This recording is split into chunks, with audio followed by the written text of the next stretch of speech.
BJP নেতৃত্বের সামনে BJP কর্মীদের ক্ষোভ, সাংবাদিকদের ওপর চড়াও ক্ষুব্ধ বিজেপি কর্মী। ত্রিপুরা উপজাতি এলাকা স্বশাসিত জেলা পরিষদ নির্বাচনের ফল প্রকাশের পর থেকে উত্তপ্ত হয়ে পড়েছে ত্রিপুরার পাহাড়ি উপজাতি অধ্যুষিত অঞ্চলগুলি। জয়ী দল তিপ্রামথা দলের কর্মীদের ভয়ে বাড়িঘর ছেড়ে প্রাণ রক্ষার্থে বহু বিজেপি কর্মী সমর্থক আগরতলার ভগৎ সিং যুব আবাসে আশ্রয় নিয়েছেন। আশ্রিত এই বিজেপি কর্মীদের খোঁজ নিতে সোমবার সেখানে যান ত্রিপুরা প্রদেশ বিজেপি সভাপতি তথা রাজ্যসভার সাংসদ রাজীব ভট্টাচার্য এবং বিধানসভার মুখ্য সচেতক কল্যাণী সাহা রায় সহ অন্যান্য বিজেপি নেতৃত্ব। তবে সেখানে গিয়ে নিজেদের দলের কর্মীদের ক্ষোভের মুখে পড়েন তারা।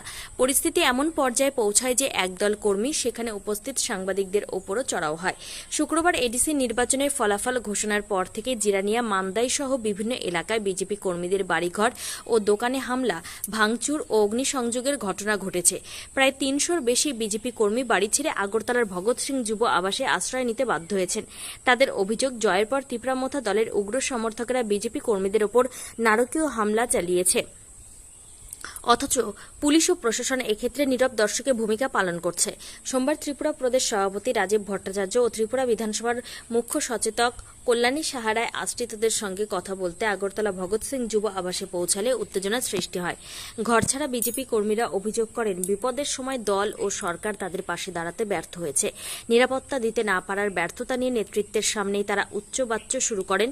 ক্ষুব্ধ বিজেপি কর্মীদের একাংশ অভিযোগ করেন, এডিসি ভোটের আগে প্রচার চললেও হামলার মুখে তাদের কার্যত একঘরে করে দেওয়া হয়েছে। বিজেপি নেতৃত্বের সাথে ক্ষুব্ধ বিজেপি কর্মীদের এই বাদানুবাদ ও উত্তপ্ত পরিস্থিতির ছবি তুলতে গেলে সেখানে উপস্থিত সাংবাদিকদের ওপর চড়াও হয় একদল উত্তেজিত বিজেপি কর্মী। সংবাদ মাধ্যমের প্রতিনিধিদের কাজে বাধা দেওয়ার পাশাপাশি তাদের সাথে দুর্ব্যবহারের অভিযোগও উঠেছে। সাংবাদিকদের ক্যামেরা ও মোবাইল কেড়ে নেওয়ার চেষ্টা করা হয় বলে জানা গেছে। পরিস্থিতি কিছুটা শান্ত হওয়ার পর ত্রিপুরা প্রদেশ বিজেপি সভাপতি তথা সাংসদ রাজীব ভট্টাচার্য জানান, বিজেপি কর্মীদের ওপরে এই হামলা কোনোভাবেই মেনে নেওয়া হবে না।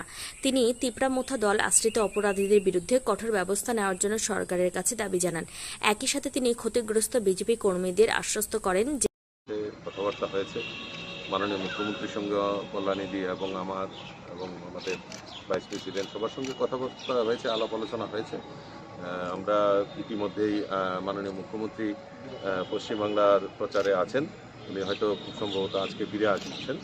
আসার পর আমরা আরও উচ্চ পর্যায়ে আমরা বৈঠক করব এবং তারা যাতে বাড়ি ঘরে নিরাপদে যেতে পারে তার যাতে সুব্যবস্থা করা হয় এবং তার ব্যবস্থার জন্য আমরা কথা বলছি এবং আগামী দিন তাদেরকে অবশ্যই বাড়ি ঘরে পাঠানো হবে এবং তারা যাতে নিরাপদে থাকতে পারে তার ব্যবস্থা, ল অ্যান্ড অর্ডার সেটা দেখবেন। মাননীয় মুখ্যমন্ত্রী আশ্বস্ত করেছেন সেই ব্যাপারে, ওভার টেলিফোনে আমার সঙ্গেও কথা হয়েছে।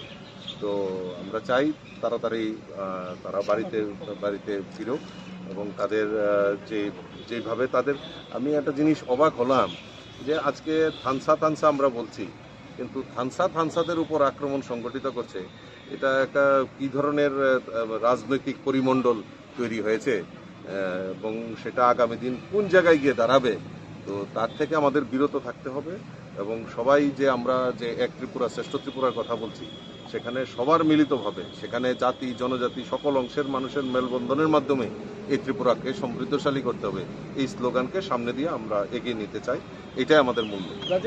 নির্বাচন তো সন্ত্রাসের ফলে কয়টা শেল্টার ক্যাম্প হলো এবং কতজন আশ্রিত রয়েছে সারা রাজ্যে? না দেখুন, আমি গতকালকে আমি পার্লামেন্টে ছিলাম।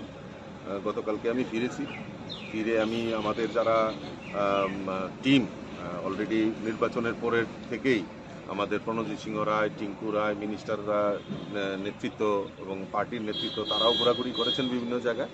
আমার কাছে এখন অবধি যেই জায়গায় যেটা খবর রয়েছে এখনও 5-6 জায়গার মধ্যে রয়েছে। আমি আজকে আমার টিম, কল্যাণীদি, আমার চিফ হুইপ সহ পার্টির ভাইস প্রেসিডেন্ট, জেনারেল সেক্রেটারি, আমরা আজকে বেরিয়েছি। বিভিন্ন জায়গায় আমরা কথাবার্তা বলবো এবং পরবর্তী সময় কি পদক্ষেপ নিচ্ছি তা আপনাদের সামনে পরিষ্কার হবে। 24 বাহিনী বা সেন্ট্রাল ফোর্স ছিল ইলেকশনকে কেন্দ্র করে, এরপরেও এই ধরনের সন্ত্রাস, কোথাও কি স্বরাষ্ট্র দপ্তরের ব্যর্থতা? না, ব্যর্থতা তো কোনো ব্যাপার নেই। ব্যর্থতা যদি হতো তাহলে তো তাদেরকে নিরাপদে নিশ্চয়ই সরিয়ে আনার সম্ভব হতো না। এটা আমাদের ব্যর্থতার কথা আমি বলছি না, কিন্তু আমার যেটা দরকার নিরাপত্তা ত্রুটি রয়েছে বা এমুক রয়েছে সেটা বড় জিনিস না। তো এই জায়গাতে ঘটনা কেন ঘটলো সেই ব্যাপারেও মাননীয় মুখ্যমন্ত্রী গোচরে আছেন এবং উনি আজকেই সম্ভবত নতুবা কালকে একটা উচ্চ পর্যায়ের বৈঠক সেখানে বসবেন। আমার সঙ্গে একবার টেলিফোনেও কথা হয়েছে, কিছুক্ষণ আগেও কথা হয়েছে এবং যারা দোষী, যারা এই সমস্ত কাজ করে, তারা তো মানে তারা ত্রিপুরার এবং জনজাতিদের বিকাশ চায় না, এইরকম ভাব নিয়ে তারা তাদের এই মানে সন্ত্রাস সংগঠিত করেছে। প্রত্যেকটা ঘটনার পেছনে